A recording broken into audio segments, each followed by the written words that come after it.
I never have to look at it again. I know everything I wrote down there. Yeah. So are Yeah. people feeling this exercise of actually getting out from inside of you what your goal is and expressing it to others other than, the pressure of, like, I think this idea that having others accountable for me is not my style, Yeah. but actually expressing it Yeah. is actually making that goal more concrete, or is actually bringing that goal closer to you, or is actually Terrifies making you, what's that? terrifies you.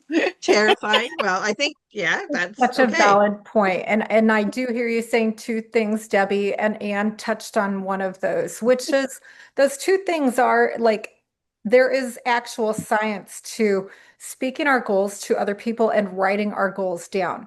And again, Okay. we're going to use that word loosely here until we identify another word we'd prefer. Um, Okay. what we want. We could call it our hopes, our dreams, our goals, our Oh, desires, right? Or you've gone Call wishes. it mute. any of those things, what we want from our creative lives.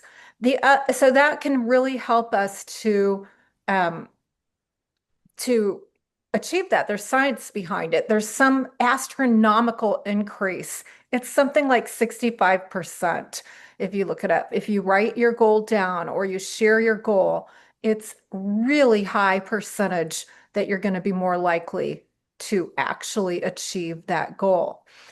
But on the other hand, there is that part that Anne just used a great word for it that feels terrifying. Right now, I feel locked in.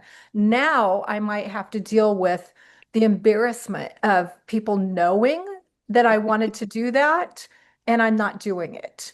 And Yeah. I can tell you that sharing so widely and openly that I am now writing this book, I've been writing it for 4 years.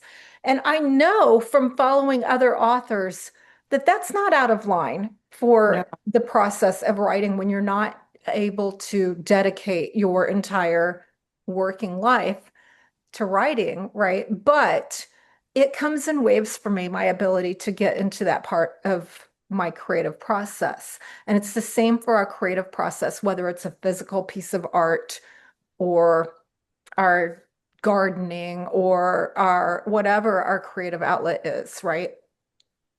Now people know, and I keep getting asked, how's that book going? How's that book going?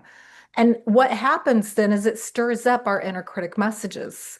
It stirs Yes. up all that shame for Yep. being inadequate and not enough. Or it stirs up like, I mean, it just stirs up a lot for us sometimes. So what I would like then, if I can pick on you, Ann Webb, is for you to just respond. Where did that initial response that bubbled up for you of like, oh no, that's terrifying, come from? Do you have any idea of what, I can you elaborate for us? I think, well, once you've said it, then you feel like you have to live up to it.